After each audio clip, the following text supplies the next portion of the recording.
On va commencer sans plus tarder. Donc on va donner la parole à Yvan. Yvan en fait est chercheur à l'université de McGill, d'origine brésilienne, c'est ça, hein? From Brazil? Non, Portugal. Oh, sorry. Donc d'origine portugaise. Il va s'exprimer en anglais. Donc c'est une première aussi au niveau du club Framboise, mais il comprend en fait le français. Donc on a fait une entente. Vous pouvez parler en fait en français, mais il va répondre en anglais. C'est de bon augure. On est à Montréal, ça se fait souvent. Donc les questions à la fin. Est-ce qu'on attend à la fin pour les questions ou est-ce que plutôt donc à la fin les questions? Donc on le laisse faire sa présentation. Il va nous expliquer en fait le synthétiseur qu'il a fait, pour lequel il y a eu un article en fait dans Hackaday. Je l'avais mis en référence. Puis sans plus tarder, je te donne la parole. Puis ensuite, donc on fera une petite pause de 30 minutes, puis on aura donc Evelyne. Well, so first of all, sorry for my English. I know this is mostly a French community.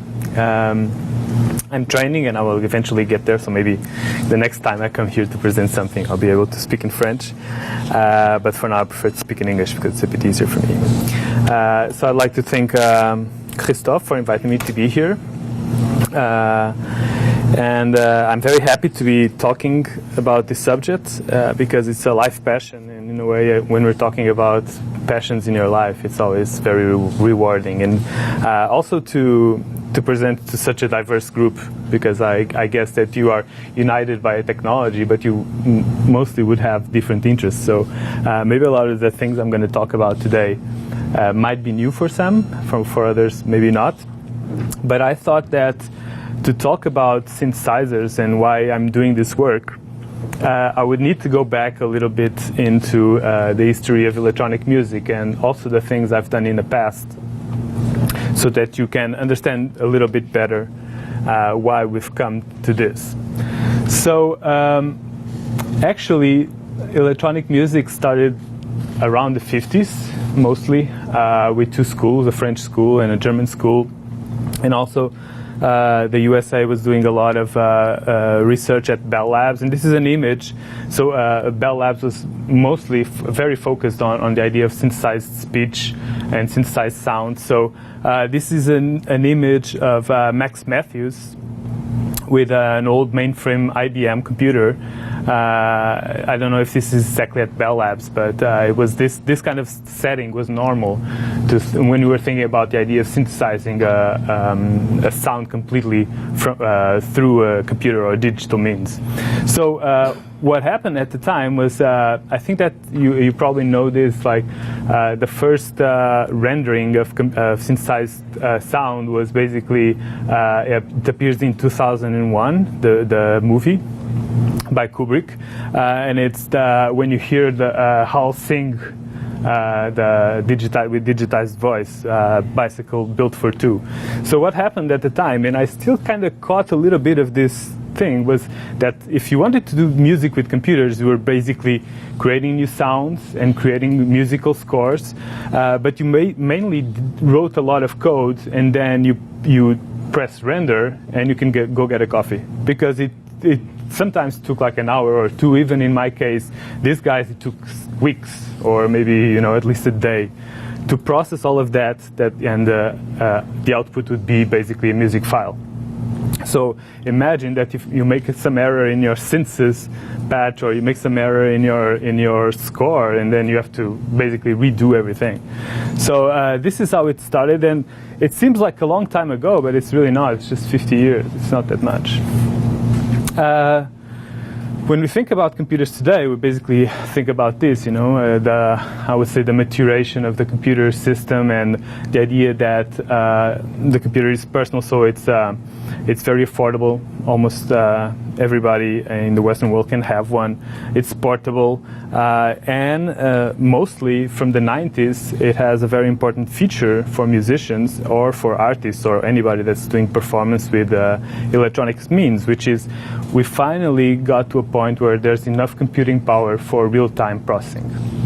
And this makes a big difference in the performative context. So basically, the machines are interactive. So this is an image of a laptop orchestra, which is something. It's a concept that came about I don't know, maybe 10 years ago. So this would be today a normal context to find in universities or people doing computer music, or what we call also laptop performances, which are basically people sitting behind computer screens and basically interacting with them to produce any sort of sound or performance.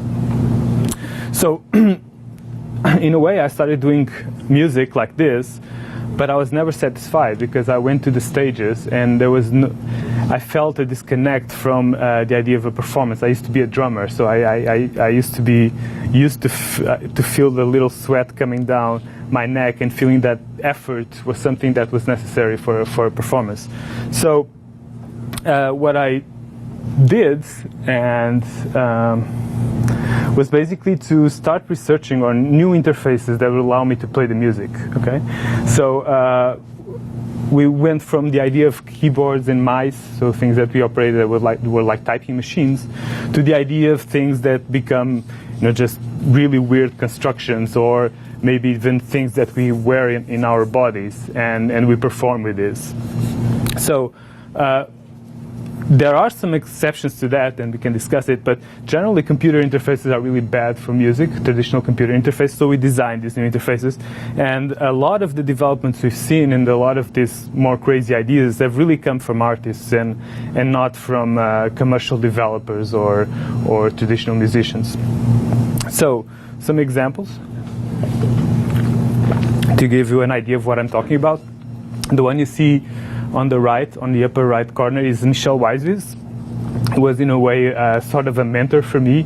I used to run STIME, which was a laboratory in the Netherlands that did a lot of advanced research in this. And he was doing this instrument called the Hands, which basically is kind of this PCB boards that you wear on the hands and allowed him to play in the air. And I will never forget the first time I saw him play, because I went like, I want to do that, because it was so expressive. He really had this idea of being able to silence things really quickly, to be very expressive and emotional in the air. And so this caught my attention because it was everything that I wanted to get out of looking at computers. Another guy that I was fortunate to meet was Marceli Antunes, and he was one of the performers of La Fura dels Baus, which is a Catalan group that does really a bit of kind of extreme hardcore performances with people. And so he got out of the group and he started getting into cybernetics and performance with the computers and stuff like that. And this is an image from one of his pieces from 1998 called Aphasia, which is basically an opera where he interacts with robots, with sound, with light, with image, and he does everything from his own body too. So it's all controlled through an exoskeleton that he wears on stage. Then here we have what I would call maybe a bit more traditional thing, because this is the Reactable by Sergi Jorda and some other people, and essentially what it is, it's basically a display system that's basically projected on a round table, and where you can control several synthesis parameters using these pucks. So you put them down and you can control several things, and you can see the feedback basically through the projection system. And this also, for me, is an iconic image, basically because we see more than one hand there, right? So there aren't a lot of instruments that are played by more than one people, and this is one of these cases where and because the table is round, Reactable is round, and everything, it's somehow inviting to this idea of collaboration in music and more than one people playing at a time. So to show you some of my own projects, this is one. It was one of the first more elaborate instruments that I did in 2005. This is actually an image of me playing at STIME, exactly that Netherlands lab that I told you about, and it's kind of a monolithic instrument. It's not very easy to understand what it does, but essentially it's basically an array of infrared proximity sensors, and it's inspired by the theremin, which was one of the first considered one of the first electronic music instruments that dates back to the 20s. And so the theremin was played in the air, and I wanted to have kind of an extra dimension to the theremin, so I built something like a 2D wall that I could control sound. So basically I could not only use only one dimension, but I could use 2 dimensions. So I could, if you have like an imaginary wall like this, I could play around with both of my hands in the air. And so this is the first DIY version of it. It was made out of a lamp casing, actually one of these bulb, long lamp casings. And then, at the time I was working in a really high-profile company doing interactive design, and so they thought, oh, this would be useful for some of our installations and stuff like that. Let's produce something a bit more elaborate. So in the end, we ended up producing something that looked a bit cleaner. It had like an acrylic casing and so on. It has a little logo there. So I ended up playing with this for a lot of time. Then this is some pieces I did with my partner, Lígia Teixeira. This is a dance piece. She's a dancer. So we were always thinking about, okay, so how can we bring this idea of interactivity into dance or into theater? How can we make these things, how can we make stages the instruments themselves? And so this is what we did here. This is a system where she dances a little bit like a marionette, because she has strings holding on to parts of her body. And the strings have a very peculiar way of working, which is they're like the seat belts on the car, so they break if you accelerate.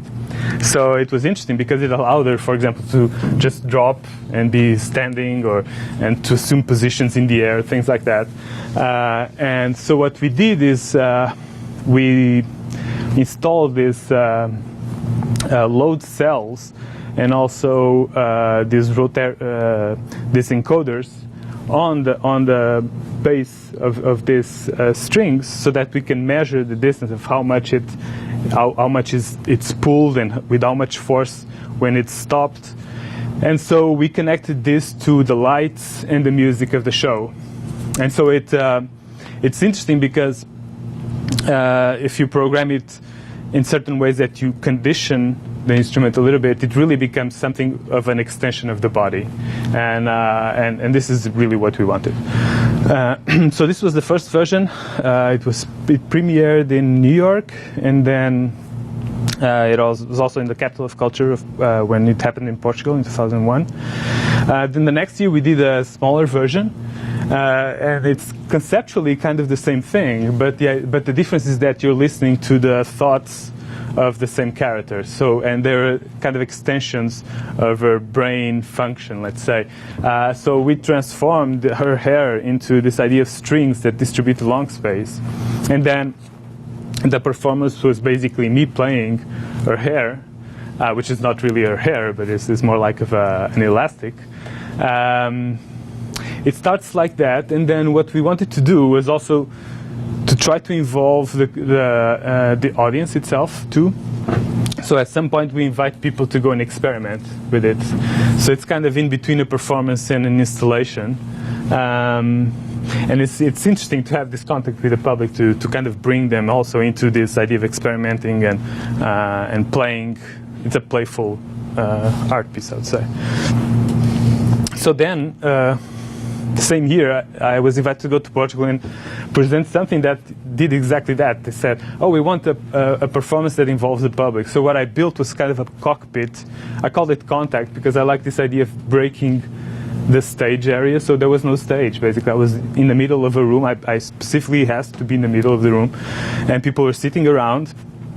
And so I built this cockpit with a lot of different instruments. They were all very simple. And because of that, they were inviting, they were not intimidating in some way. And they all connected to the same central computer, so that when people play it, everything is, in a way, in harmony. Okay, so it's difficult to make mistakes. But if you do it like that, it's very interesting because people feel very shy in the beginning. They don't want to touch the things you've done. They are afraid of doing errors or making a loud noise, I don't know. But if you try to invite them and get them to work together, after 5 minutes, everybody's very playful with it. And so it's an interesting, for me, it's an interesting experience also to bring people to the stage. So all of these works that you've seen here are basically done with computers.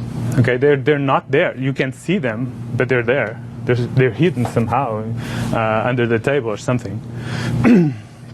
So, what's the problem then? You know, this all looks really fantastic. What's the problem? So the problem is that a lot of people still don't want to use computers in this context, in artistic context, and they don't want to use it basically for a set of problems that I started identifying, and it took me like 10 years to kind of observe that people don't want, because they don't want computers because they're fragile. They fail very often. And they fail very often because most of the times they're not non-dedicated machines. So if you give somebody a preference between a computer, a live musician, I'm not talking about work in studio, but for example, a live musician, if you give him a preference between a computer or a hardware synthesizer, he will always prefer the dedicated device because of a lot of reasons. And one of them is that software is often break functionality. For example, now Apple is doing updates every year, and every year they break something. I mean, they can try to do anything they want, they always break something. Last year they broke all of the plugin architecture for the platform itself. So for a while there were no audio plugins on Mac.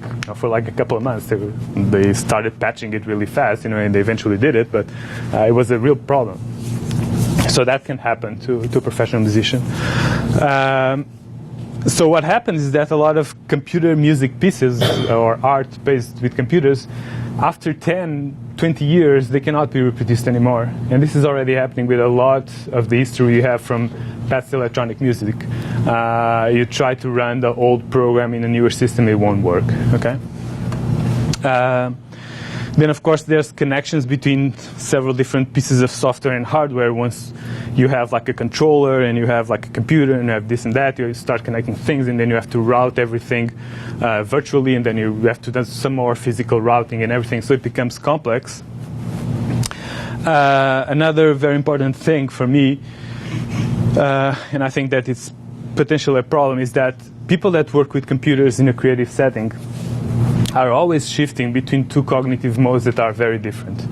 So if you think about somebody who's trained in an instrument, he doesn't think too much, or he has what we call muscle memory or embodiment of himself, of his knowledge, into the instrument, and it's a different type of thought process than doing code, for example. There are, once again, exceptions to that. There are people who do live coding, for example. There are the code is the art itself, but most of the people really find this struggle, and I do it myself, because I have this really great instrument, I'm playing it, and then I'm going, oh no, I need to go here and program some more thing, you know, so suddenly I'm dealing with error codes and not music anymore, and then I go here and play something.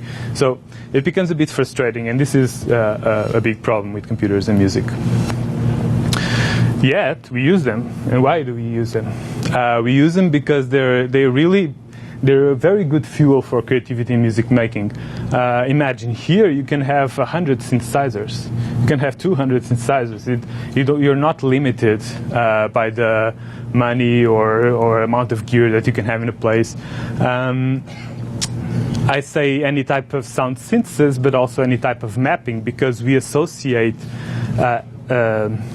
what are the results to the actions we do on a certain interface, and this is called mapping. So if I have a button here, it's going to do something on my synthesizer, and I can map it so that it does one effect, or it can do another one. So I'm free to basically organize this as a personal tool.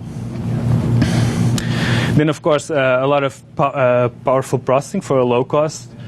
We can run dozens of synthesizers at the same time. There's a lot of forms for input control. So, for example, a lot of people use keyboard controllers. So, because they're used to the idea of playing on a piano, so they learn, it's an expression that you learn during a long time period, and then you want to capitalize on that. So you want to be able to play it. But it could be a different thing. It could be just knobs, or it could be a saxophone, or it could be whatever you're familiar with. So this is another interesting thing. And then when you start getting more and more into computer music, then you start getting the things that you can do with a computer that you can't do with any other synthesizer. And that's like algorithmic composition, for example. You know, you want to do some complex process inside the machine where it plays with you. You can have, I don't know, for example, I could have one of my instruments connect to the weather satellite right now and figure out the temperature and integrate the Montreal temperature into my synthesis system. Okay, so these are the kinds of things that, in a way, make computer music unique. So, my proposal is that with current technologies, and once again, I think that you should expand beyond the Raspberry Pi. I mean, actually, my system uses more than the Raspberry Pi because all these new types of embedded technologies can help us in creating a kind of a different view on what computing is. And the idea that the computer is distributed in space, it's distributed through what we could call smarter objects, things like that. So we will start to see computing distributed ubiquitously in our lives. And embedded systems are a very important part of that. So the idea here is that you can finally integrate something that's been, I've had to carry this for a long time. Now I don't need anymore because I can put the computation inside the object itself. So that's why I created this framework. It's called Printh, and the idea is that it's essentially a collection of hardware and software that allow you to transform the Raspberry Pi into your own synthesizer. But then it has a couple of little things, features I would call them, that I think make it interesting to think about the instruments in a different way. So the goal is basically to try to converge or make dedicated hardware that still has the flexibility of being programmed. So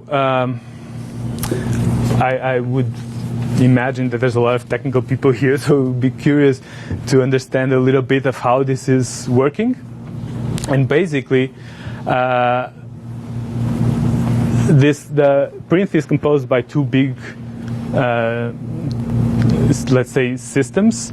One is the system on chip, which is basically the Raspberry Pi, and it runs all of the synthesis system. It's based on Super Collider, which is a very well-known programming language for audio. Then on top of that, we have a CAPE with a microcontroller. In this case, it's the Teensy microcontroller, which is responsible for all of the data acquisition. So a big part of this is basically figuring out the values of these knobs or these different things that I have and sending that information to the Raspberry Pi so you can process sound.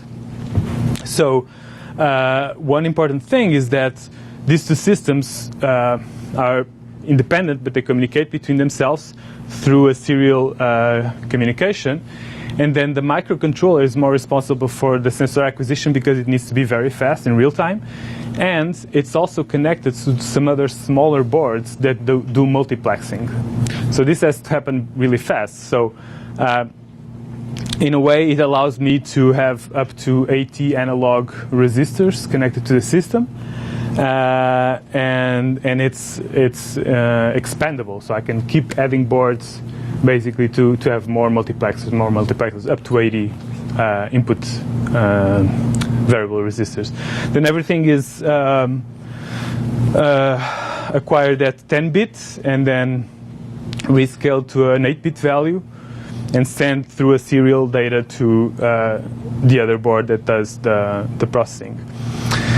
Another interesting thing is that when you go from the microcontroller to the system on chip, you start thinking about other functions that the Raspberry Pi could have. And I think the most curious of all is that the Raspberry Pi itself can act as a server.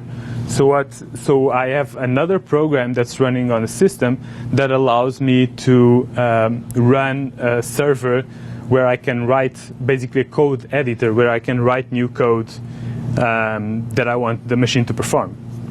So basically that means that I can pick up my phone here, I connect to that instrument, and I can write code on my phone, for example, and have it execute there. Okay. So I'll show a little bit of this later. So here is an image of the multiplexer boards. These are connected to the main board, which is this one. This is the main board, and this connects to the multiplexer boards, which are these ones, that in turn have 8 analog resistor inputs.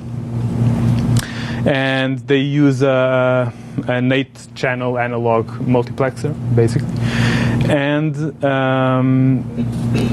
I wanted to show this image mainly because one of my focus has been to create designs that were fully through-hole, because what I wanted to do is basically to put this technology out there so that other people will build their own synthesizers. So I could observe how they, in a way, handle this idea of having the computation inside the device. So everything you see here is through-hole. There is an image of several of the multiplexers. I can then open one of the instruments if you guys want to see inside.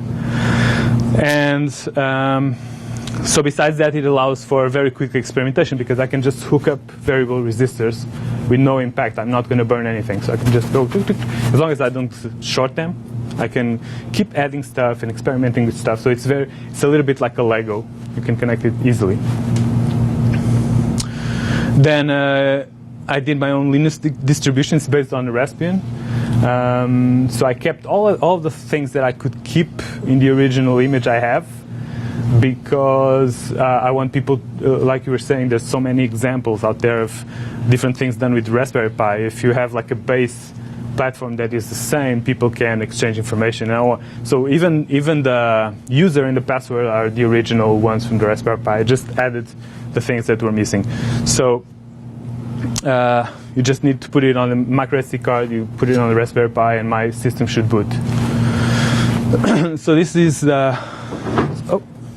some of the features I was telling you about that are running inside the system itself. So I have a web-based code editor where you can write Super Collider code. There's a debugging console, so it sends information back to the client, to the SYN client. I have system status running all the time, where it tells me, for example, the host name. It tells me the IP addresses of both Ethernet and wireless interfaces, how much CPU I'm using on my processing. So these things are all conveyed in real time to the SYN client. Then I have, of course, file management, and the two big parts of this are the Super Collider programs, which I call patches, and then just sound files that are used in synthesis. So I can upload sounds to the devices themselves through the SYN client. So I can say, take these 3 sounds, and they appear on my interface. And of course, documentation files and all those stuff. So this is how it looks. It's a bit small for you guys to see, but I can show you live in a while. It's running on the web browser, and it's basically a code editor.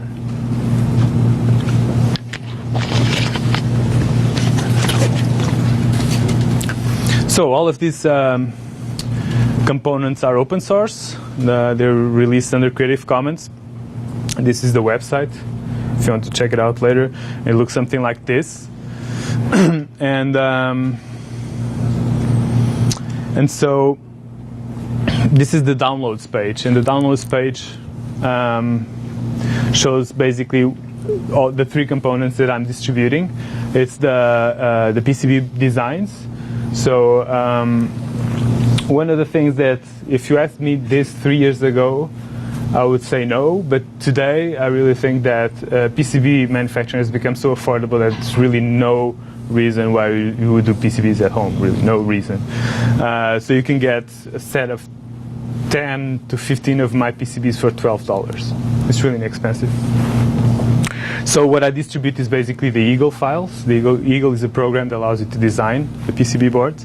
So I distribute the Eagle files, and most of these PCB manufacturers already accept Eagle files directly, so you don't even have to translate to other more complex designs. So you just upload this into their management system, and you get the PCBs a week after. Then there's the Raspberry Pi image and the Teensy code, which is the little part that runs on the microcontroller. I don't know if I show you with detail, but what you see here is the cape, and this is the tinsy. It's basically soldered to the cape. So, one great thing was that a week after I released this, so it kind of exploded a little bit. A lot of people heard about it or somehow thought, oh, this is so interesting.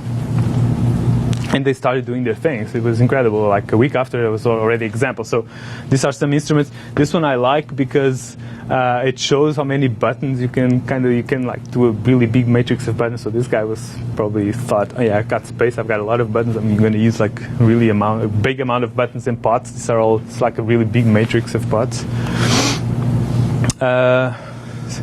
So this guy is called Bruno Jebelt.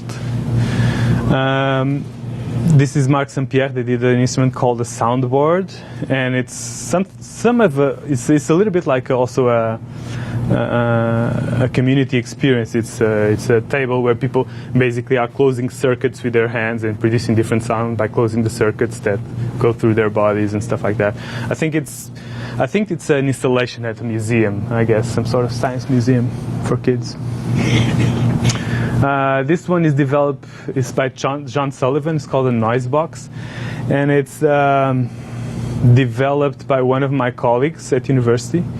It looks very similar to my own instruments, but I like his example because he was focused on doing something that was really autonomous. So mine need to connect to some sort of speakers, but these ones have embedded speakers and have batteries inside and everything. So you can go to somewhere in the north of Quebec, in the middle of the forest, and play a little bit.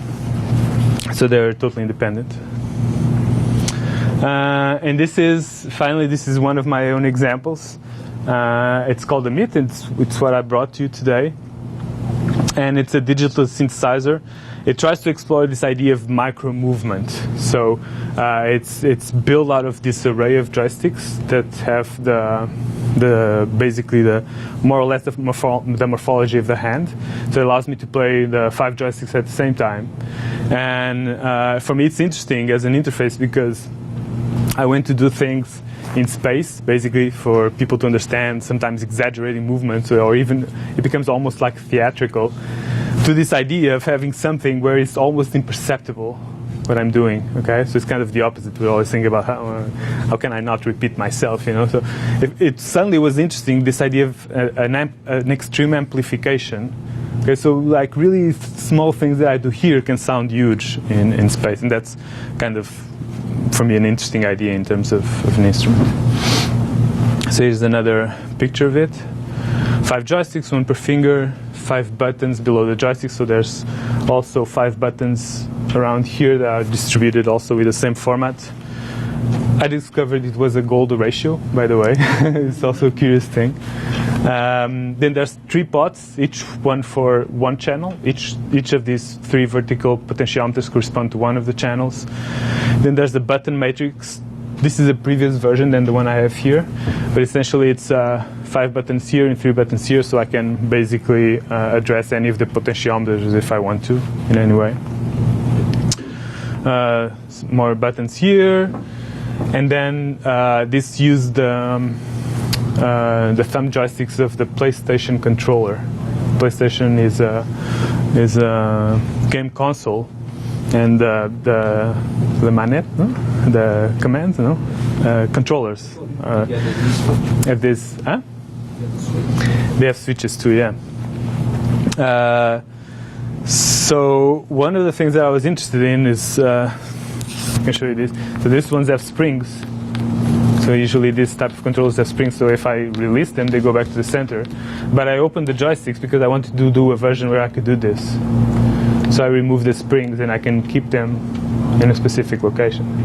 So there's a version with springs and one without. Then this is the back of the device. It has a stereo output. It's powered by a standard USB connection. I ended up using these sturdier USB connectors. because I want things that are resistant. I really hate micro USB connectors. They're terrible. But this one is a little bit better, so I ended up using something like this. But then you open up the case and you find this little thing inside. Right? It's curious that most of the surface is occupied by the panel, basically the controllers, and then everything is processed here. So I have a little video of this, then I can do a demo afterwards, but the video kind of sums up my talk, so I would like to show it, but I don't have, where's the sound, the line out? So can you help me?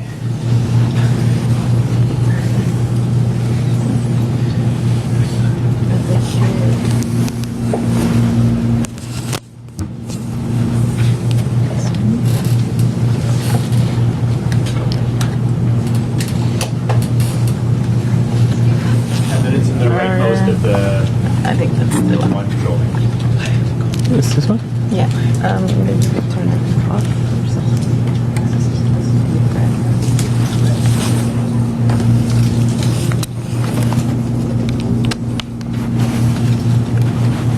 Okay. So it's a little video that shows the features of the platform.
This is kind of the, I should explain this. This is the low world. Oh, sorry. This is the low world of synthesizers. It's usually an oscillator where you sweep the frequency. And I just wanted to show you that in Super Collider, this is just one line of code. So this is the low world of synthesis.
So, some notes in the future of this project.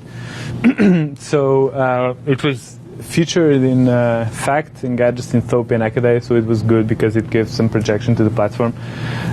So I don't know, but I think it's rapidly growing because I don't hear about from everybody, but I do hear from some, and I believe it's getting adopted quickly.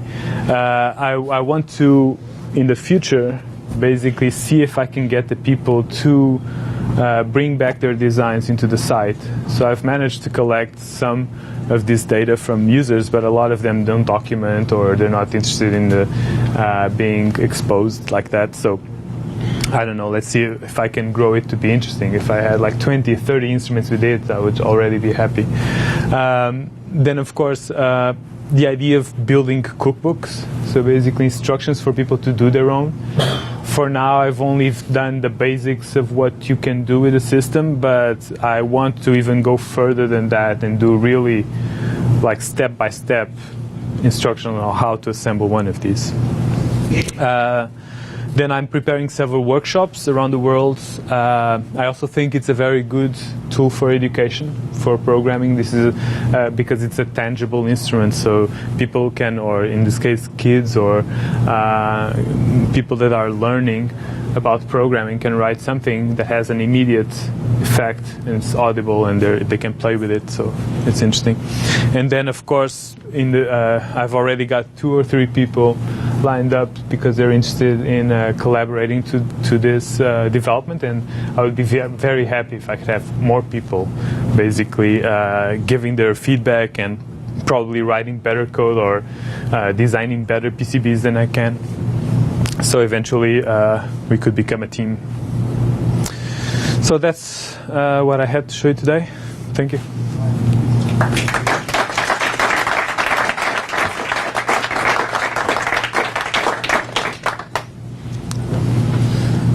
Vous avez des questions? En français, en anglais, French or English? Well, have you tried linking it with any digital audio workstation like FL Studio or Ableton Live? Yes, I mean, I had some students, for example, that wanted to connect it to Ableton Live. Actually, the server itself, if you have the computer on the same network, you can send the control signals over network very easily.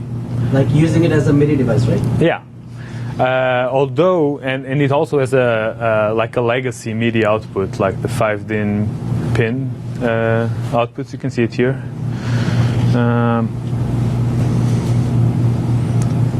Where is it? There. And I included it because it was too easy to include. So I was like, oh, why not? You know, if you want to connect it to older gear, you can. But in a way, it defeats the purpose, because the idea is to have everything working inside, you know, and not just being a controller. That's exactly what I'm trying to move away from.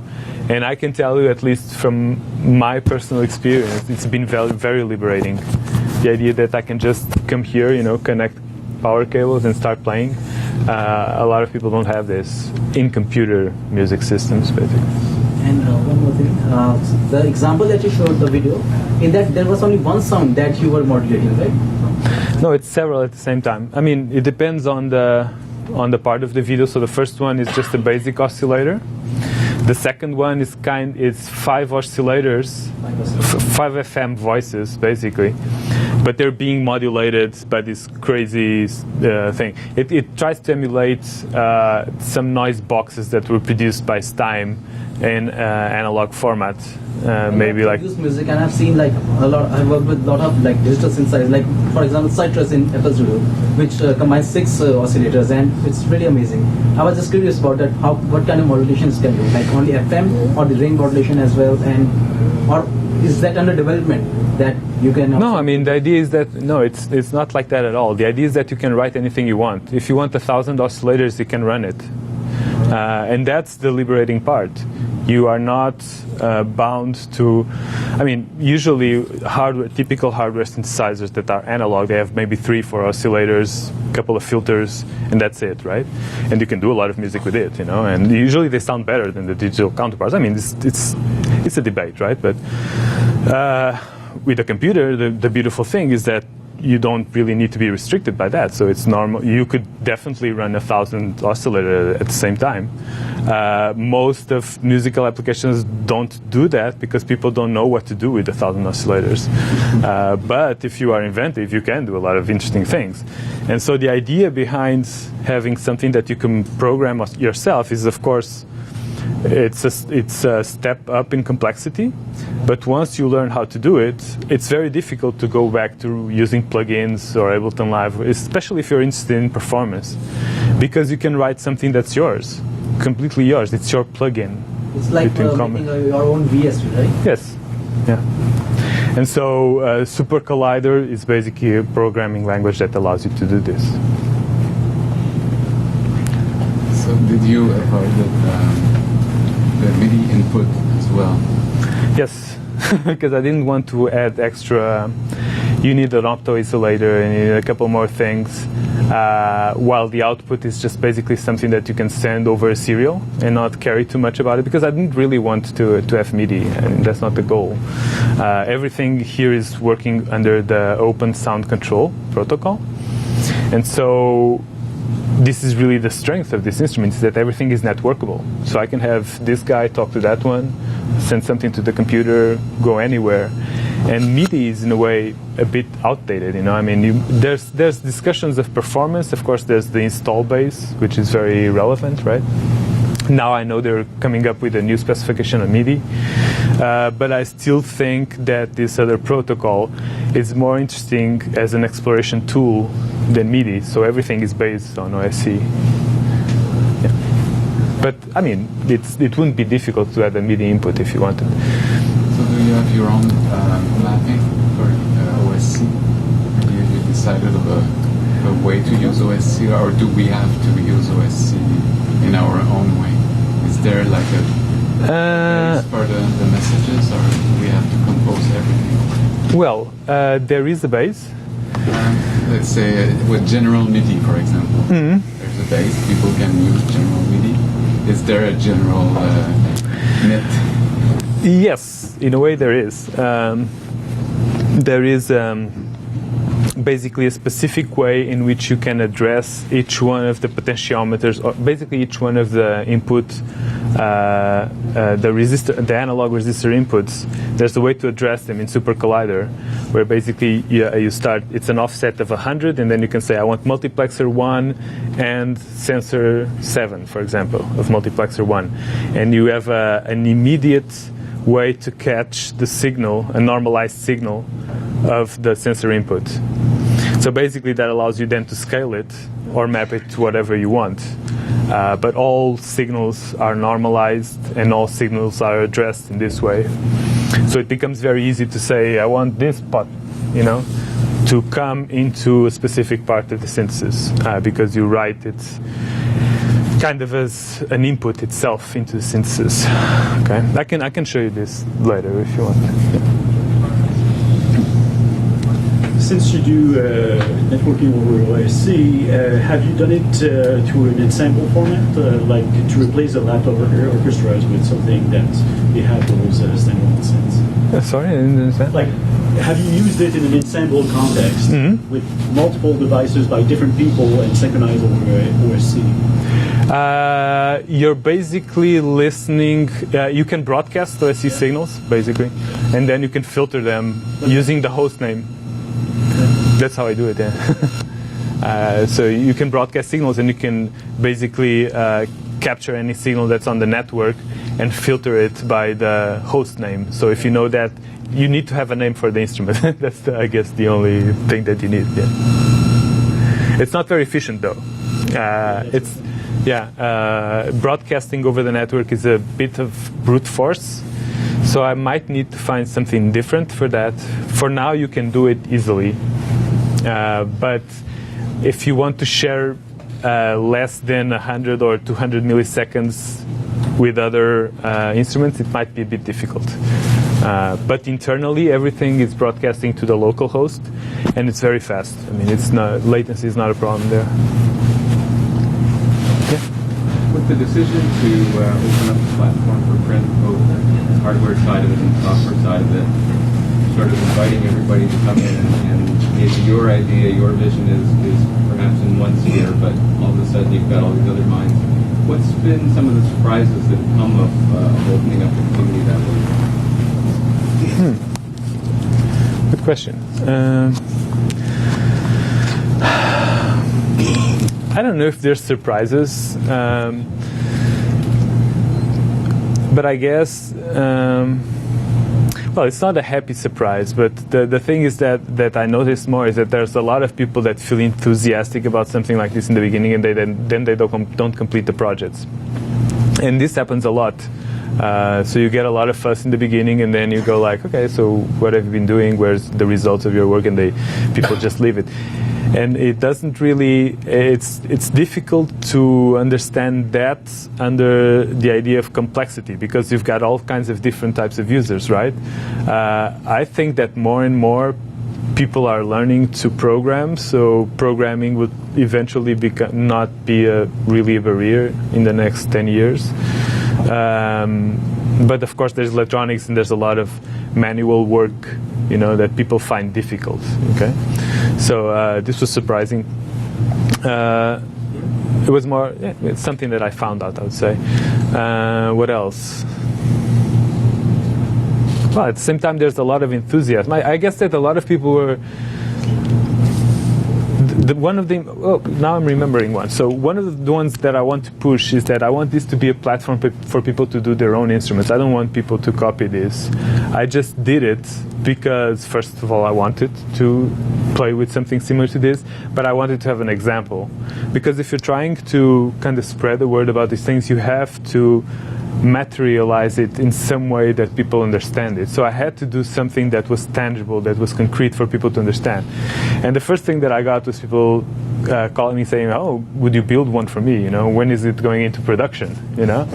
While the idea is exactly the opposite, was do your own instrument, create something for yourself, and all I'm asking for is for people to come back to me and say, "Hey, look, I built this with your thing."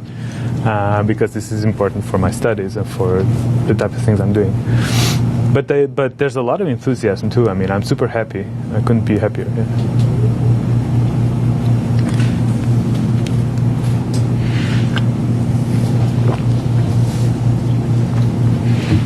Dernière? Antoine? How long does it take to put together? Well, it depends on what you're doing, of course, no? It depends on how good you are with soldering, for example. It depends on a lot of things. Your access to materials, for example, for me it was very difficult to find acrylic in Montreal. It's like, really? There's like no place that sells acrylic? It's really hard to find. So you have to go to Sabic. I don't know if you know this. It's a factory. It's a distributor of acrylic, but it's far away. I don't have a car in Montreal, so I was like riding the bus to the last stop. So, I mean, it can take a while, but right now, one of these I can build it in maybe, 3-4 days without much rush. Yeah. Maybe one last question. Can you play it for us? Yeah, sure. So, or maybe in the end, I don't know if we have time. Do we have time? Yeah. So, we'll just... So one of the interesting things is that a lot of people go, "Oh, you're making such weird music, Can you play Bach on it?" Can't play Bach on it. And that's not why we do this, right? So a lot of my music is it's like more ambient music with a bit of noise. It's kind of noisy too.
this demo.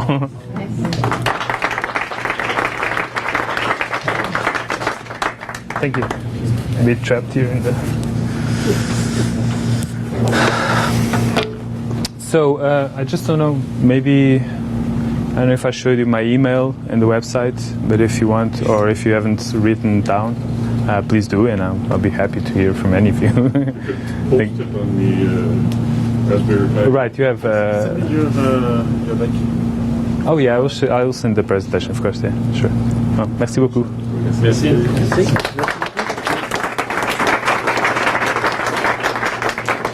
On va prendre 30 minutes de pause.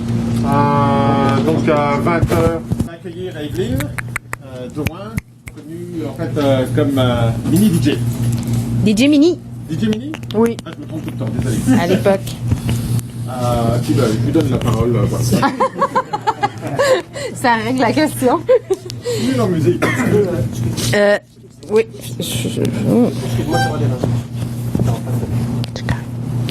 Est-ce qu'on m'entend bien?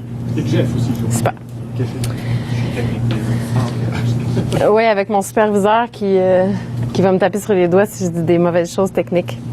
Je ne suis pas une personne de technique, mais fondamentalement, j'étais plus en son. J'ai fait de la production d'albums, production événementielle.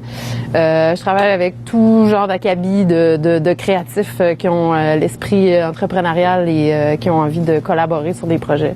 Donc, c'est des projets d'installation, des projets de son, des projets de production de projets multidisciplinaires, interactifs. Ça, c'est un peu... je vous amènerai pas là-dedans parce qu'on peut se perdre vraiment longtemps, mais sur mon site web, il y a tout le background audio projet que j'ai travaillé sur les 20 dernières années. Bien que j'ai l'air d'avoir 25, on avait dit tantôt. Hein? 25, ouais, c'est ça. J'ai vraiment pas 25. Donc, voici quelques projets récents. Il y avait Igloo Fest l'année passée, Festival Mutec, donc c'était une performance audiovisuelle. Peut-être on peut le regarder, ce serait quand même le fun de vous mettre en contexte de où on est rendu quand on fait des collaborations audiovisuelles. J'ai pas de son, mais... Et ça se peut que je parle trop vite, alors sentez-vous bien à l'aise de m'arrêter. Merci. Y'a rien. Alors, on va recommencer.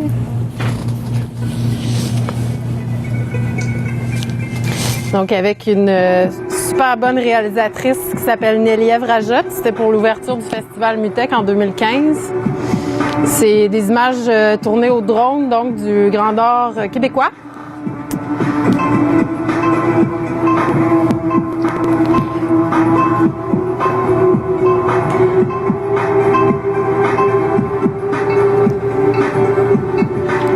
Je vais arrêter là parce que sinon on peut se perdre.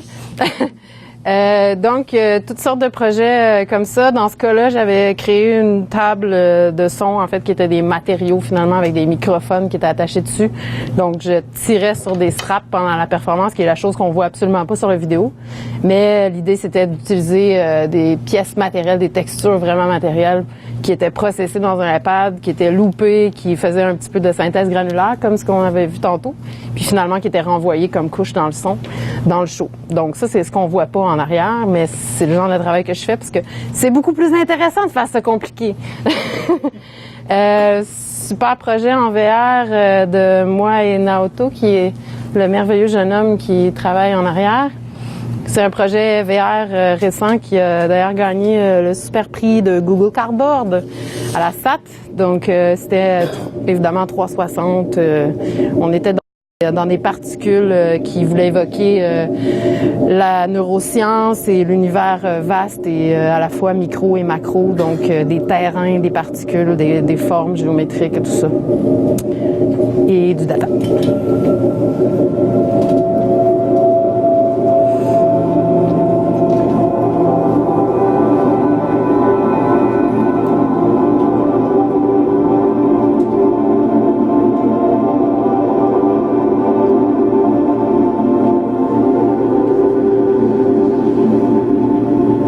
Donc, si vous voulez aller revoir ça dans votre iPhone avec vos Google Cardboard, il est en ligne.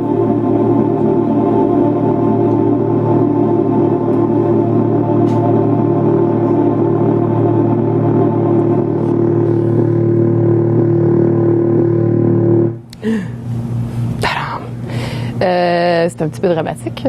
J'ai fait des projets aussi plus en installation, donc des projets comme celui-là qui est justement sonification en plusieurs points, 4.2 dans ce cas-ci, une projection architecturale, j'en ai fait quelques-uns récemment aussi, un petit peu de télé, plein d'autres affaires. Du sound design pour des compagnies comme Uniqlo, performance avec des chefs, c'est large. Mais revenons à nos moutons. Donc, j'ai créé récemment un nouveau projet qui s'appelle Génimob. Donc, sur mon site, vous allez voir dans Éducation. Là, vous pouvez aller sur le beau petit site de Génimob. Et là, dans le fond, l'idée, c'est de ramener des concepts de technologie de base et donner accès à des jeunes pour faire vraiment du créatif avec un volet très axé sur le hardware et la création. Donc, comment conceptualiser une idée vraiment rapidement. Donc, prototypage rapide. Je vous perdrai pas là-dedans non plus parce qu'il y en a beaucoup, mais je vous invite quand même à aller voir sur le site pour vous inspirer. Et continuons sur le volet EX, donc maintenant ce que je fais c'est plus du experience design. Qu'est-ce qu'on appelle du experience design? C'est quelqu'un qui se penche sur l'interaction et l'immersion. Donc pour des projets immersifs, ça peut être odeur, ambiance lumineuse, ça peut être musique spatialisée dans l'espace, en hauteur, en largeur, en profondeur. Donc l'utilisation de l'espace puis comment créer des espaces qui sont vivants, qui répondent à nous, mais qui font aussi une interaction directe avec les gens, qui est à la fois utilitaire, mais aussi intéressante et créative. Donc j'aime bien essayer de penser à des concepts qui par exemple, usage qui m'est venu tantôt, c'est qu'il y a tout le temps du monde qui prennent leur téléphone finalement dans un espace. Est-ce que ce serait pas possible de faire une signalétique au sol qui va les amener ailleurs, parler au téléphone pour pas que ça dérange tout le monde, mais qui est de manière très, très, très douce, juste guider la personne parce que des fois on oublie puis on est dans notre bulle. Mais c'est une expérience, par exemple, qui peut être créative, mais qui est fonctionnelle aussi à la fois. Donc, c'est le genre de choses que j'aime bien faire ces jours-ci. Et là-dedans, il y a quelques petits projets, dont Espace-Temps, qui est un projet qui a été réalisé à la SAT, dans la Satosphère en 2012. Dans le cadre de ce projet-là, c'était danse, interaction, vidéo. On se penchait beaucoup aussi sur la neuro, comment est-ce qu'un performeur pourrait posséder son espace, comment on peut rentrer vraiment dans sa tête à lui, puis que lui, son input en tant que vidéo feedback, en tant que biofeedback devient le médium de prédilection, et comment avec son intérieur à lui il peut le rendre vraiment, vraiment, vraiment magnifique et très, très, très grand. Donc, un peu dans la même idée que ce que Ivan disait tout à l'heure. Irradiance, c'est un projet récent que j'ai fait avec la Société des arts technologiques aussi, donc qui était un projet avec 15 différents types de senseurs qui monitoraient l'espace dans toutes les fréquences électromagnétiques, qui généraient des visuels sur un building qui était 15 étages de haut. Donc, encore une fois, l'idée de passer du macro au micro est très présente.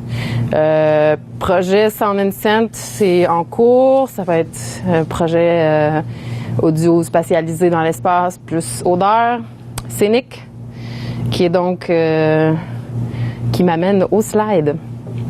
Vivement les slides. Donc, je vais passer dans Scénique. Excusez, hein. Ça paraît que je fais ça souvent. Génimob, Matryoshka, Scénique n'est plus là. Je m'excuse. Où est Scénique? Ah, j'ai essayé où Scénique. Excusez. Tu fais pas de la petite musique de background, Christophe, quand ça arrive, ça? Non? Non?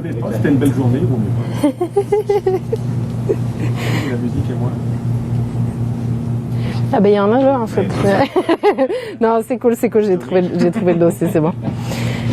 Donc dernier mandat pour la SAT en fait, c'était un projet donc qui s'appelle Scène ouverte, pour laquelle on devait en fait présenter un projet qui reliait des salles de spectacle. Donc il y a 20 salles de spectacle au Québec qui vont être mises en réseau cette année. Puis on avait le mandat finalement de présenter audio, vidéo, data bidirectionnel, et dans ce projet-là, le point central était que presque tout roulait sur le paille en fait. Donc tout ce qui était data finalement était transmis de Québec à Montréal, revenait. Donc pour ça, je vais vous montrer les petits prototypes.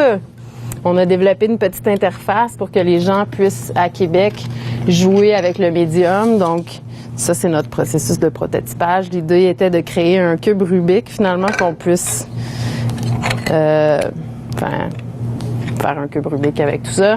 Puis que ça habite la pièce au début, puis qu'on puisse enlever les blocs, remettre les blocs, puis que quand il est en une unité, finalement, il y a un comportement, puis quand il est en séparé, il y a un autre comportement. Donc, tu peux prendre un système de musique, par exemple, puis l'enlever du lot, puis toi, t'amuser à le spatialiser, par exemple, ou à l'envoyer dans une autre ville avec des gestes et tout ça. Bon, en tout cas, on n'a pas réussi à faire tout ça en un mois, mais c'était là où on voulait aller. Prototype plus gros parce qu'on trouvait que, je sais pas, là, c'était comme petit. Fait qu'on avait un petit peu plus d'ambition. Puis, troisième prototype, finalement. On a donc connecté un petit, je sais plus comment ça s'appelle, là, mais un petit bidule électronique qui donc parle avec un paille. Si vous voulez savoir les détails techniques, tantôt, on pourrait revenir. Hein. Mais donc, le bloc, finalement, il y a un accéléromètre dedans, il parle avec un paille. Les gens à Québec peuvent bouger le cube et ça fait bouger les projections. Puis, bien évidemment, moi, je le vois aussi parce que je vois les mêmes projections qu'eux. Donc, peut-être vous montrer un petit peu dans quel contexte c'était. Donc, on avait fait un... Oups, excusez-moi, qu'est-ce qui se passe là? On avait fait un petit micro-décor. Puis le micro-décor, finalement, s'animait. Il y avait des cristaux qui bougeaient, en fait, si je peux trouver la bonne... Ouais, je sais pas si vous regardez ici. Il y avait des cristaux qui se mettaient à bouger quand les gens à Québec bougeaient les blocs.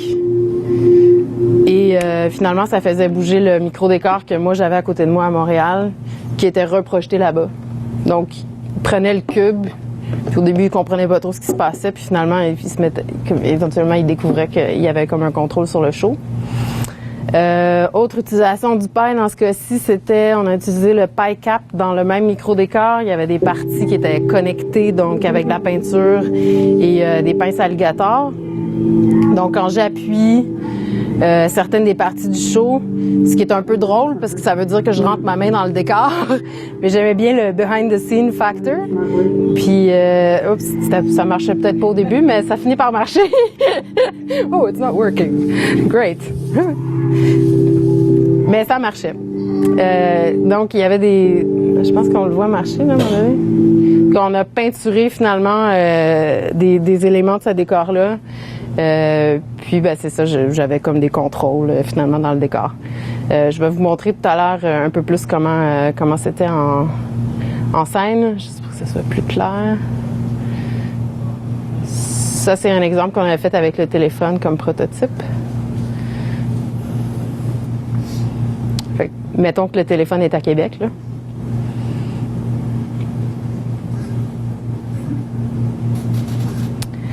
Évidemment, la projection, on avait une caméra qui filmait uniquement le centre du décor, le behind the scene, on le voit pas, on voit pas les fils, on voit pas toutes ces choses, ces belles choses-là. Et puis, notre labo. Le show, en finale, en fait, ça donnait à peu près ça. Donc, vous voyez sur l'écran, à droite, on a le fameux bloc. Donc, il y avait un bloc à Québec qui contrôlait comme les particules à l'intérieur, un bloc à Montréal qui contrôlait le wireframe à l'extérieur. Les gens pouvaient me voir performer en musique live aussi. Ils pouvaient communiquer avec moi, mais moi, j'avais pas de micro, donc il fallait que je leur fasse des beaux gestes puis que je développe un super langage physique avec eux. C'était assez marrant. Puis, je sais pas, ça on a fait un petit vidéo de 360, là. Juste pour vous montrer un peu quoi ça ressemblait.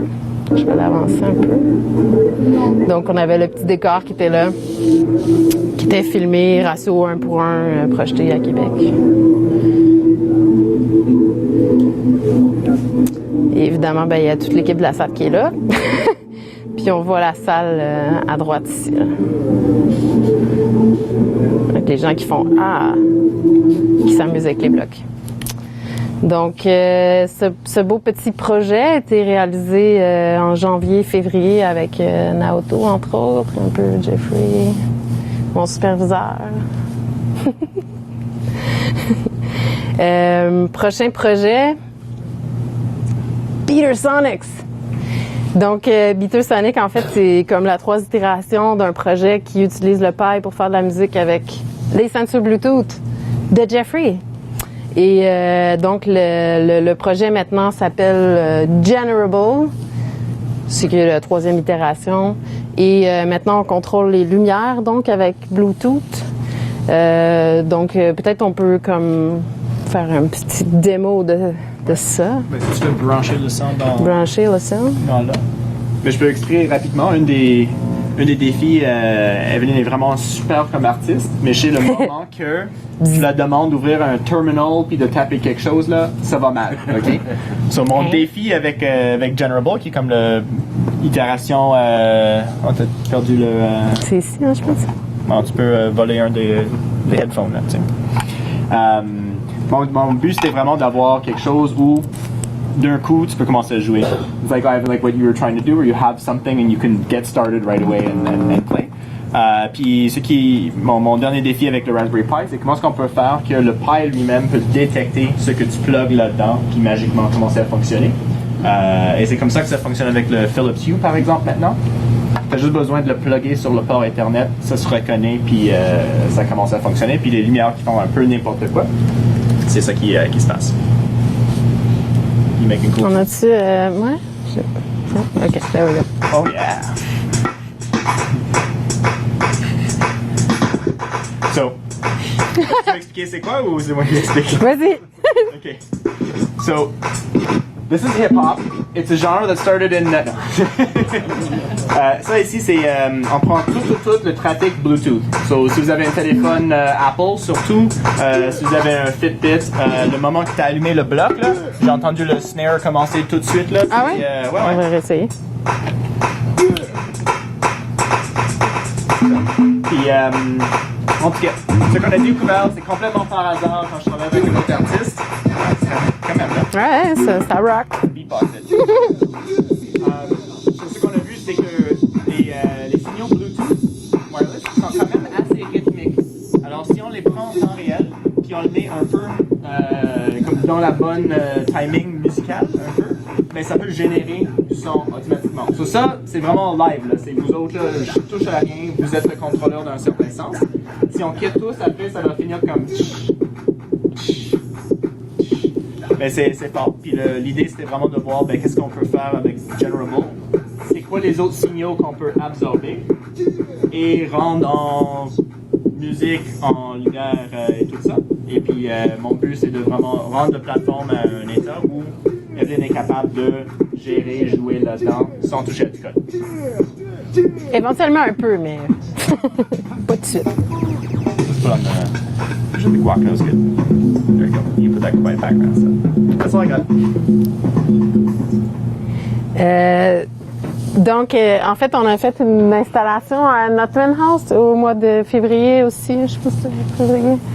Et on s'est penché sur finalement des scénarios d'utilisation qui pouvaient utiliser ce principe-là qui est, bon, mettons, device est reconnu quand tu arrives dans l'espace, tu arrives avec ta signalétique sonore, puis comment les espaces peuvent avoir une sémantique musicale différente selon où tu es dans le lieu, en fait. Notman House était quand même une belle plateforme pour diffuser ça, parce qu'il y a plein d'usages différents de plein d'espaces. Donc, c'est très dans le mouvement Calm Technology, comment on peut peut-être même entraîner des gens à finalement reconnaître l'espace avec le son. Voilà, on voulait développer une petite interface pour ça.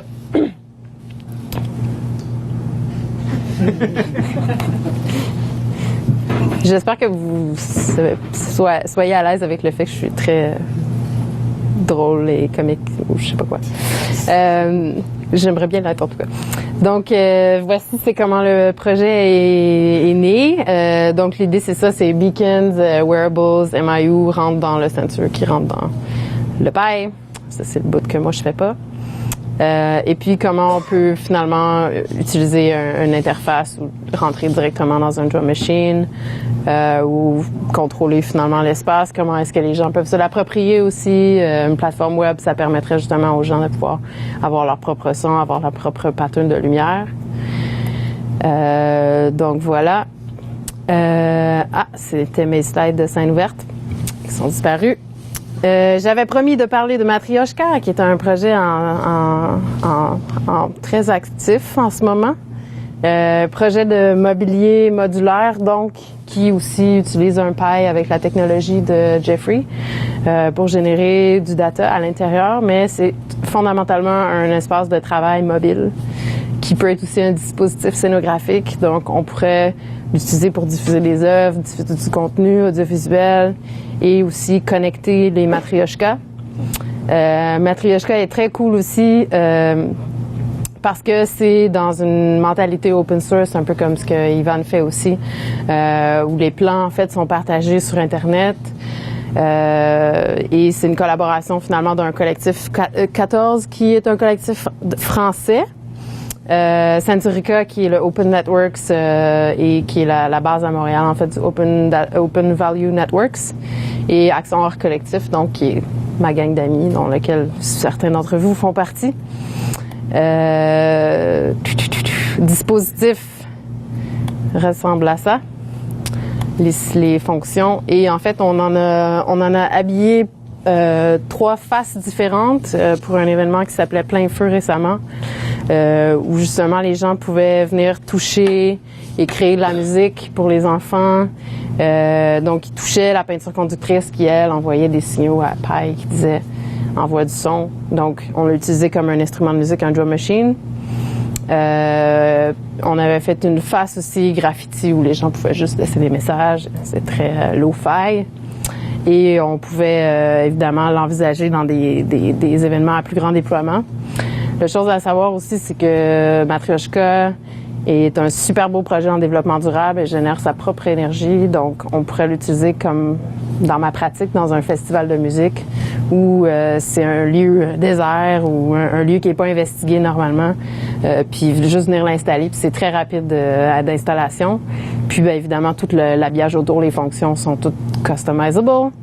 Mais on pourrait l'utiliser par exemple en plein jour comme un station de travail nomade qui est intelligent aussi. On peut recharger nos téléphones, on peut recharger nos portables, qui peut même envoyer du fil de communication à un autre endroit comme ils sont connectés.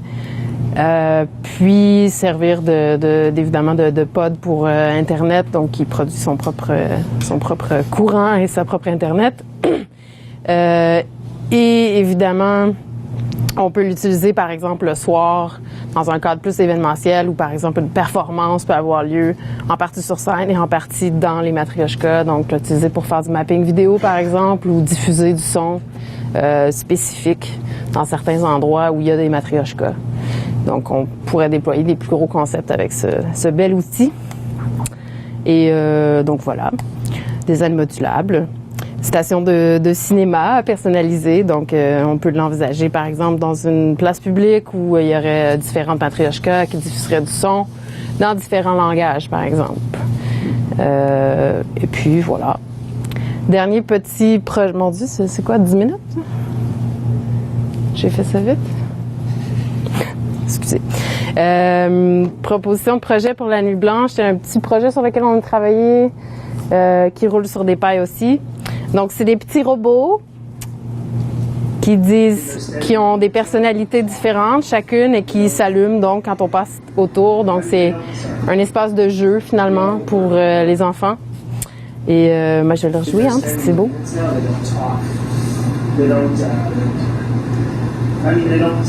Et non, ça roule pas en dessous de moins 20 degrés.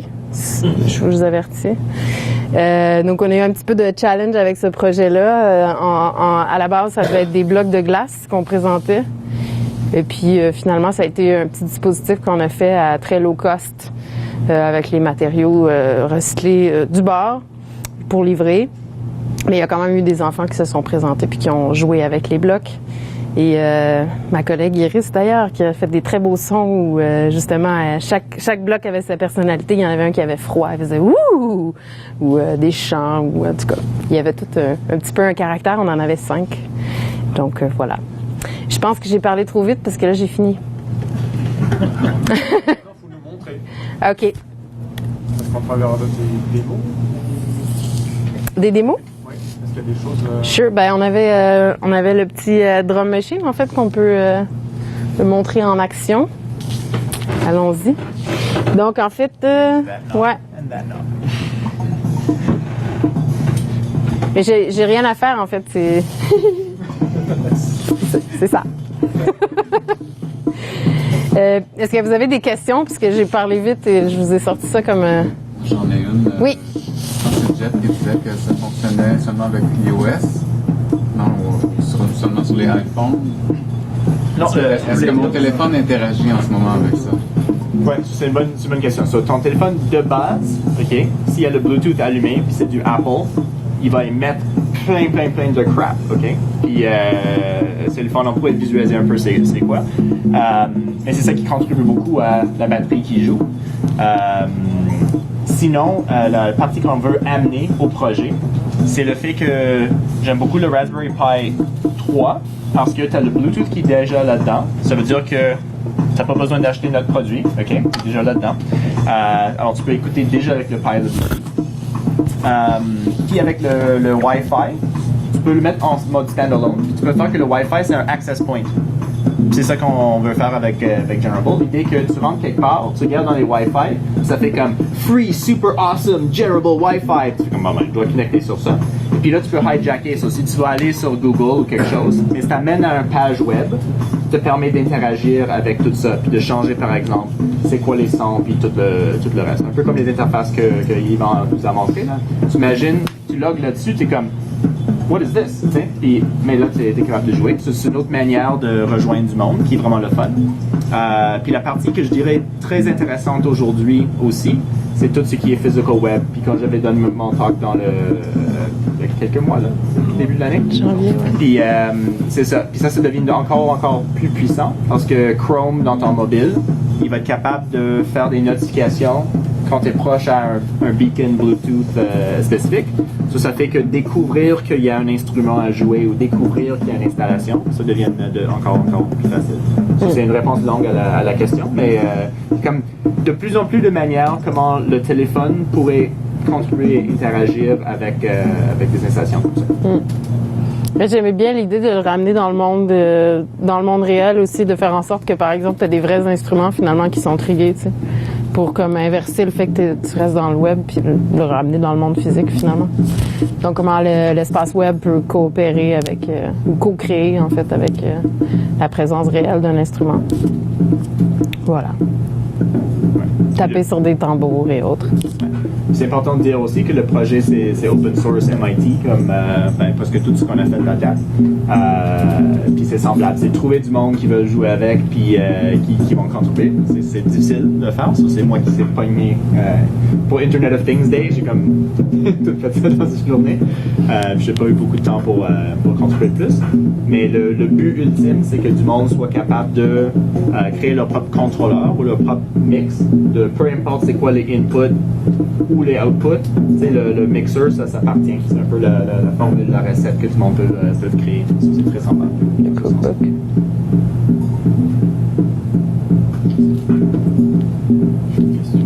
Oui. C'est quoi les interactions qu'on a avec les lumières, avec les You? C'est une bonne question. La partie qui est rythmique avec la musique, là, ça c'est quelque chose que j'ai recyclé des anciens projets. Le Philips Hue, c'est cool, on a commencé à travailler avec Philips pour faire un projet où les lumières changent quand tu rentres dans la pièce et tout. Ça, j'ai appris les API de Philips Hue, qui nous ont donné des lumières. Mais ce qui s'est passé, comme souvent dans les projets, je suis arrivé, c'était la fin de la journée de Internet of Things Day, et j'avais à écrire un contrôleur. J'ai écrit comme 3 lignes de code qui font en sorte que quand tu reçois un Bluetooth, choisis une lumière au hasard en fonction de ta proximité, c'est l'intensité de la lumière, puis le color, je pense, c'est random aussi. Donc c'est en fonction de l'identifiant. OK. So, si tu as juste un device dans une pièce, toutes les lumières seront de la même couleur. Et puis, en fonction de ton proximité, ils vont changer. Et le but, évidemment, c'est d'écrire quelque chose de plus cool que ça. Et là, je fais comment, hey, je suis gna là, t'es l'artiste, puis c'est comme, comment est-ce que je crée l'interface ou l'outil pour que Evelyn soit capable de faire quelque chose de mieux que ça. Mais ça veut dire que le Pi est branché sur le bridge, c'est ça? Ouais, so si je fais le diagramme système en direct, là, t'as le Raspberry Pi. Ok. Là-dedans, t'as notre capteur Bluetooth qui est ici, mais tu pourrais utiliser le radio Bluetooth à l'intérieur du Pi. Le Hue Bridge, ce que je trouve le fun, c'est que tu le direct connect là-dedans. Et puis, c'est le Pi qui donne l'adresse DHCP à lui, puis il se connecte. Et après ça, tu as le MIDI qui sort en USB. Mais c'est possible aussi à l'intérieur du Pi, tu as quand même des choses cool pour créer de la musique. Tu peux l'écrire à partir des pages web. Tu peux plugger du HDMI, faire encore du visuel. C'est vraiment... on parlait de toutes les boards et toutes les autres choses qui existent. Puis nous autres, on joue avec Tassel, avec plein d'autres affaires. Mais le Raspberry Pi, pour faire du multimédia, pour faire du multi-in, multi-out, j'ai rien trouvé à date qui bat ça.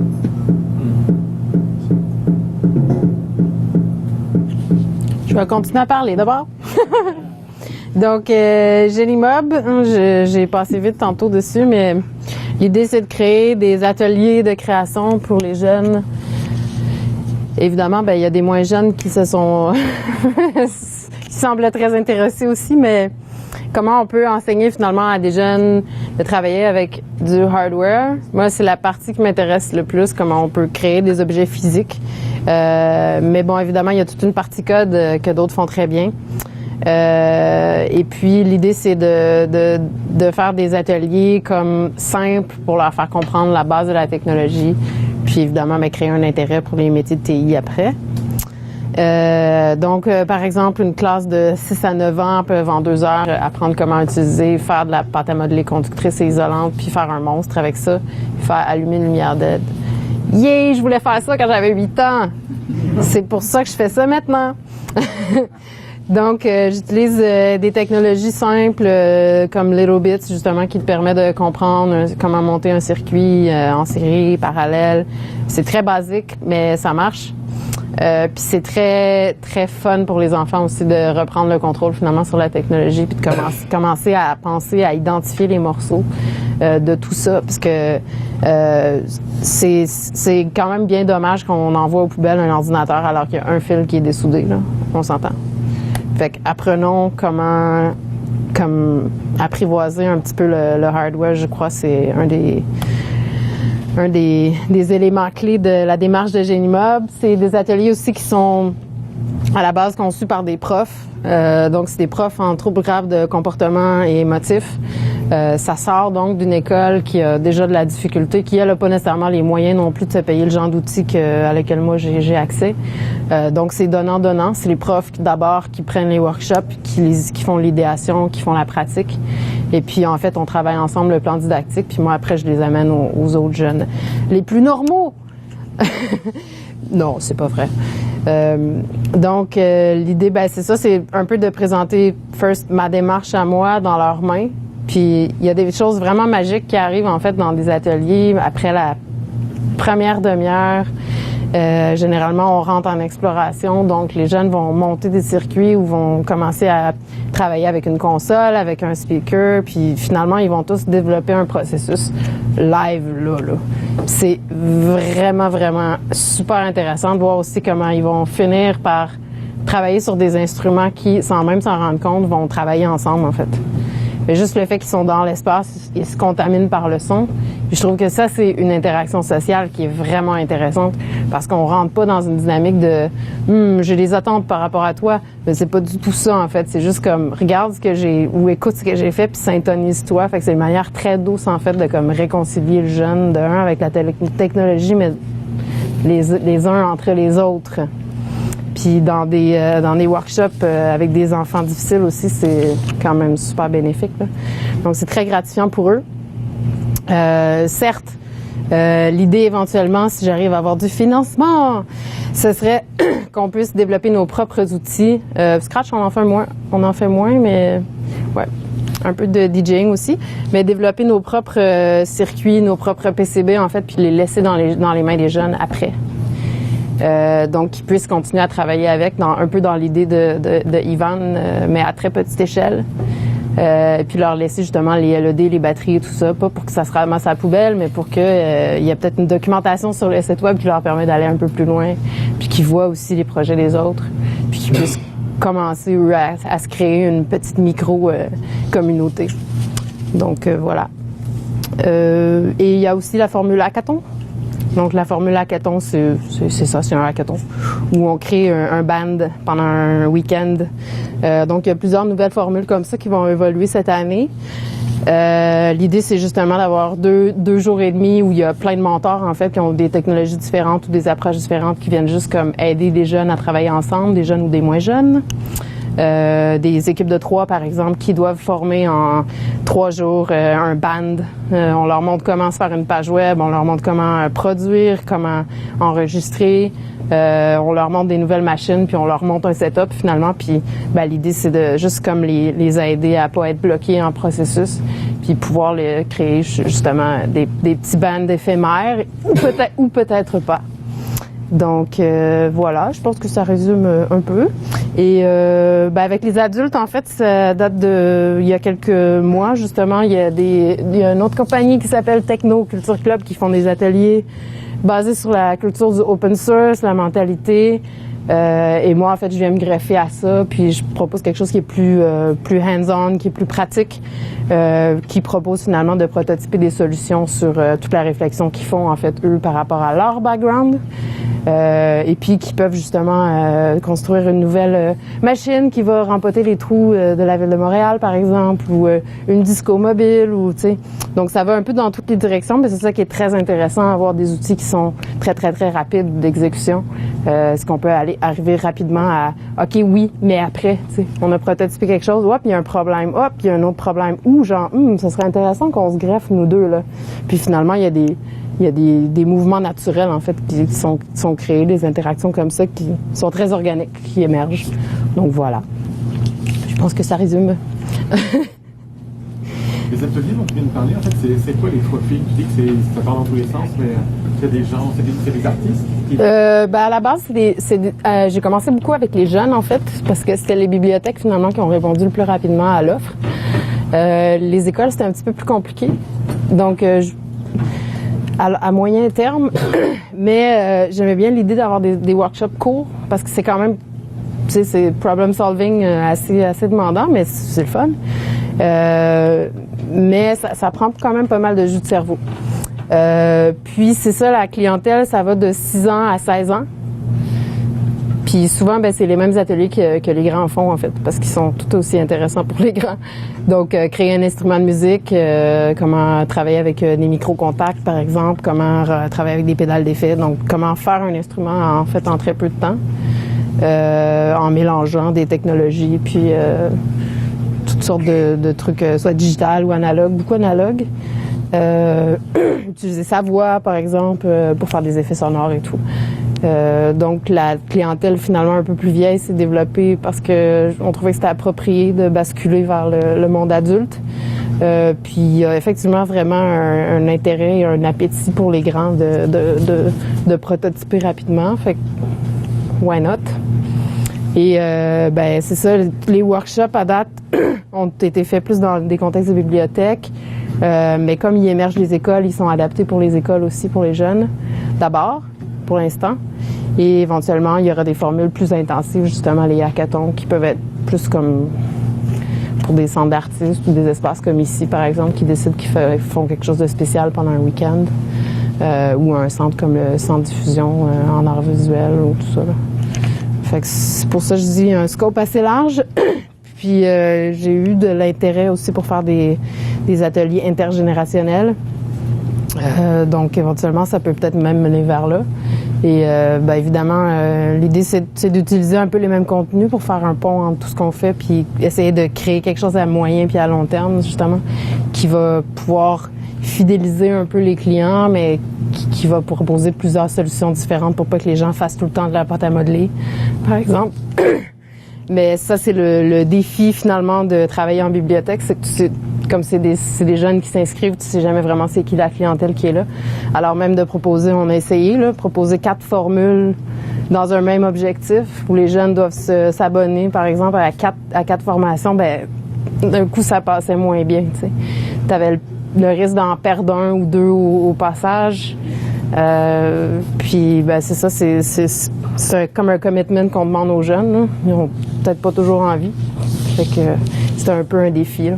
Voir comment finalement monter un programme justement qui te permet de passer de A à X, Y, Z, mais de fidéliser les jeunes. Là. Fait que je sais pas, il y a peut-être des solutions à travailler avec d'autres genres d'écoles aussi là-dessus. Là. Je suis ouverte à entendre tout ce que vous avez à dire là-dessus, parce que je pense que ça vaut la peine de faire créer les jeunes et de faire créer les moins jeunes, puis de créer des moments d'extase sociale qui finalement te font comprendre aussi des choses qui sont de base, comme allumer une lumière là, dans la vie, mais c'est quand même le fun de comprendre comment ça marche en arrière. C'était un peu ça l'idée, je veux dire. Est-ce que ça pourrait donner lieu à des ateliers où on a certaines personnes ici qui découvrent l'électronique, puis au lieu de faire le sempiternel le projet où je fais allumer une LED, je la fais clignoter, etc., ben, pourquoi pas dire, tiens, on ferait allumer, clignoter des lumières, des moteurs avec un but plus créatif que juste faire tourner un moteur ou des choses comme ça. En fait, je trouve que vous représentez tous les deux vraiment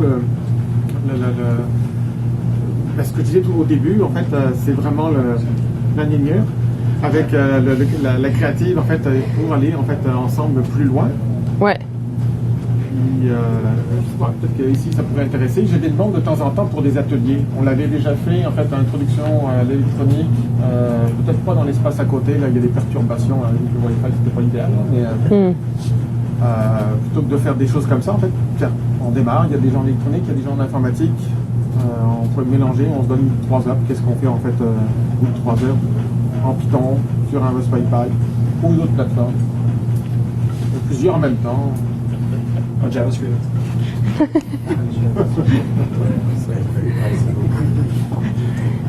Ouais, j'aime bien l'idée, là, mais faisons-le. Non. Faisons-le. Une question reliée, est-ce que c'est plus facile de travailler avec des enfants qu'avec des adultes pour faire ce genre de choses-là?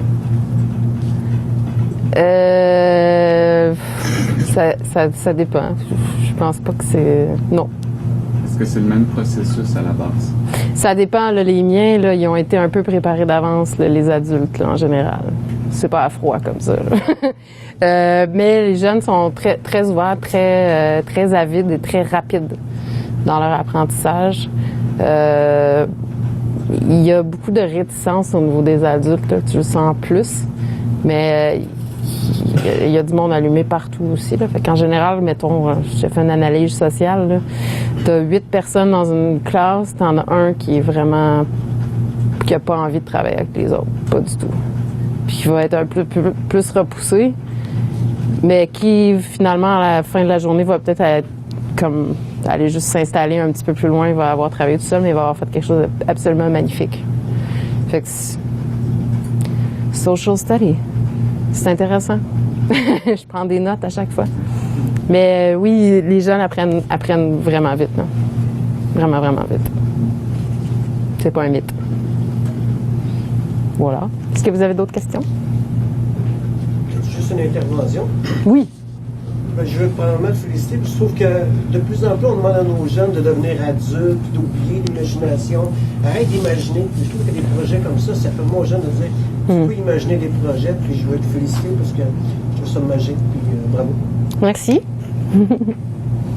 C'était drôle de transition de passer de être sur un stage et performer devant les gens et avoir le feedback de la masse, puis là de passer à de la micro-interaction avec quelqu'un sur un truc qui est vraiment très petit. C'est très intime, en fait, là, le moment. Là. C'était toute une transition intéressante. Comme mass ou peer-to-peer, là. C'est assez cool. Ben, merci. Puis, c'est ça.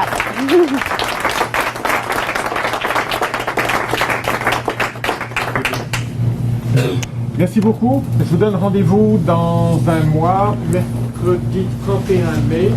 Si vous avez des demandes,